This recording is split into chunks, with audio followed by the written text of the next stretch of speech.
윤호영. 방망이 깎던 노인.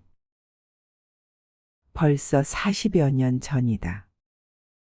내가 갓 세간 난 지 얼마 안 돼서 의정부에 내려가 살 때다.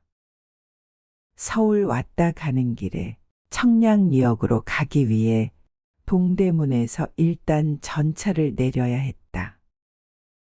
동대문 맞은편 길가에 앉아서 방망이를 깎아 파는 노인이 있었다. 방망이를 한 벌 사가지고 가려고 깎아 달라고 부탁을 했다. 값을 굉장히 비싸게 부르는 것 같았다. 좀 싸게 해줄 수 없습니까? 했더니 방망이 하나 가지고 애누리 하겠소. 비싸거든 다른 데 가 사오. 대단히 무뚝뚝한 노인이었다. 값을 흥정하지도 못하고 잘 깎아나 달라고만 부탁했다. 그는 잠자코 열심히 깎고 있었다.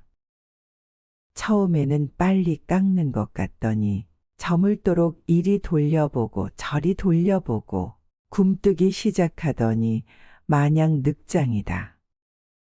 내가 보기에는 그만하면 다 됐는데 자꾸만 더 깎고 있었다. 인제 다 됐으니 그냥 달라고 해도 통 못 들은 척 대꾸가 없다. 타야 할 차 시간이 빠듯해 왔다. 갑갑하고 지루하고 초조할 지경이었다. 더 깎지 않아도 좋으니 그만 주십시오. 라고 했더니 화를 버럭 내며 그럴 만큼 끓어야 밥이 되지. 생쌀이 재촉한다고 밥이 되나? 한다. 나도 기가 막혀서 살 사람이 좋다는데 무얼 더 깎는다는 말이오. 노인장, 외고집이시구먼. 차 시간이 없다니까요. 노인은 퉁명스럽게 다른 데 가서 사오. 난 안 팔겠소.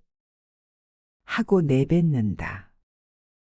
지금까지 기다리고 있다가 그냥 갈 수도 없고 차 시간은 어차피 틀린 것 같고 해서 될 대로 되라고 체념할 수밖에 없었다. 그럼 마음대로 깎아보시오. 글쎄, 재촉을 하면 점점 거칠고 늦어진다니까. 물건이란 제대로 만들어야지. 깎다가 놓치면 되나? 좀 누그러진 말씨다. 이번에는 깎던 것을 숫제 무릎에다 놓고 태연스럽게 곰방대에 담배를 피우고 있지 않는가.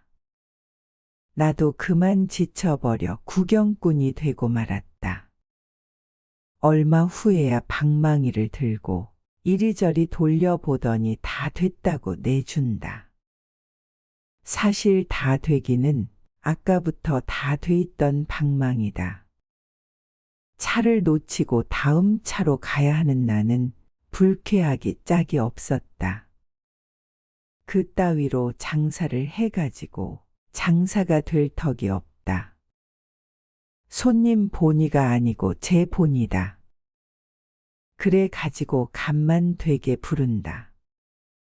상도덕 도 모르고 불친절하고 무뚝뚝한 노인이다. 생각할수록 화증이 났다. 그러다가 뒤를 돌아다 보니 노인은 태연히 허리를 펴고 동대문 지붕 추녀를 바라보고 섰다.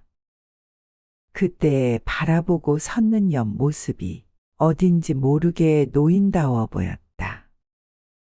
부드러운 눈매와 흰 수염에 내 마음은 약간 누그러졌다. 노인에 대한 멸시와 증오도 감쇄된 셈이다.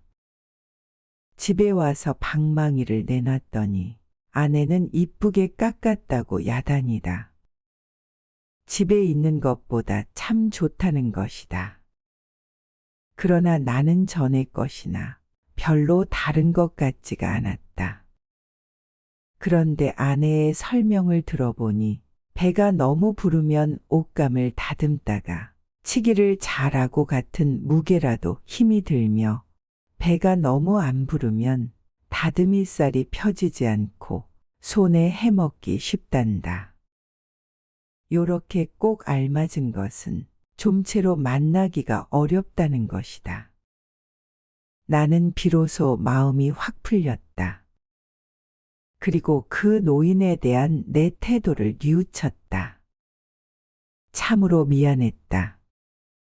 옛날부터 내려오는 죽기는 혹대 쪽이 떨어지면 쪽을 대고 물수건으로 겉을 씻고 곧 뜨거운 인두로 달이면 다시 붙어서 좀채로 떨어지지 않는다. 그러나 요새 죽기는 대쪽이 한번 떨어지기 시작하면 걷잡을 수가 없다. 예전에는 죽기의 대를 붙일 때 질 좋은 불에를 잘 녹여서 흠뻑 칠한 뒤에 볕에 쪼여 말린다. 이렇게 하기를 3번 한 뒤에 비로소 붙인다. 이것을 소라 붙인다고 한다. 물론 날짜가 걸린다. 그러나 요새는 접착제를 써서 직접 붙인다. 금방 붙는다. 그러나 견고하지가 못하다. 그렇지만 요새 남이 보지도 않는 것을 며칠씩 걸려가며 소라 붙일 사람이 있을 것 같지 않다. 약재만 해도 그러다.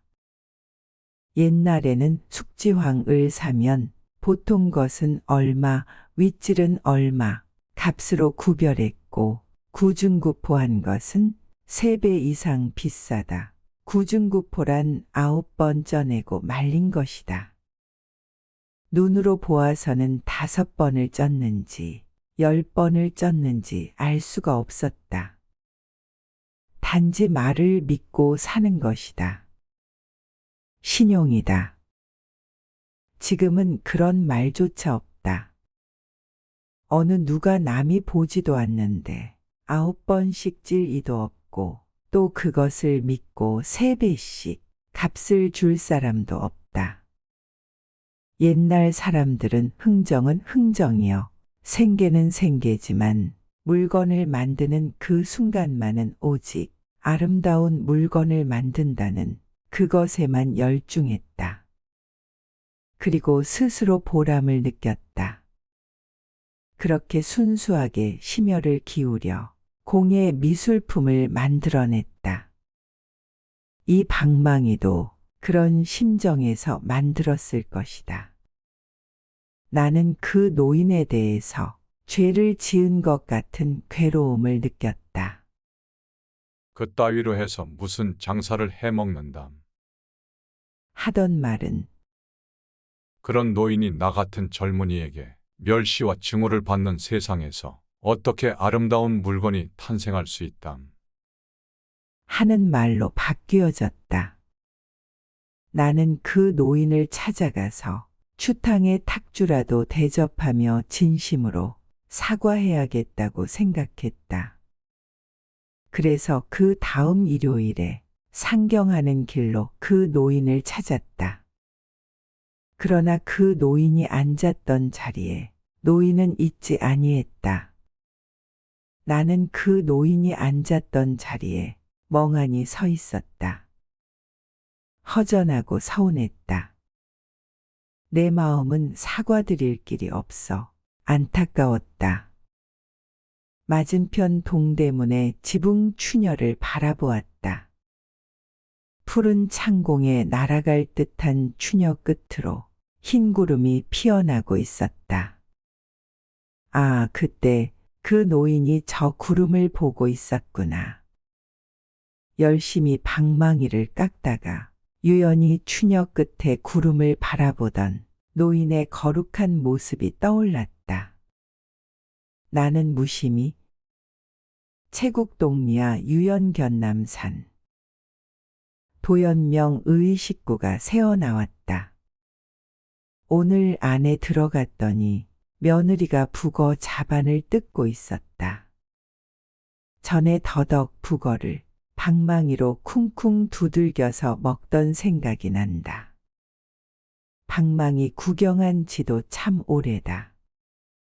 요새는 다듬이질 하는 소리도 들을 수가 없다. 만호도 의성이니 위군 취하도 의성이니 애수를 자아내던 그 소리도 사라진 지 이미 오래다. 문득 40년 전 방망이 깎던 노인의 모습이 떠오른다. 지금까지 방망이 깎던 노인이었습니다. 감사합니다. 구독, 좋아요.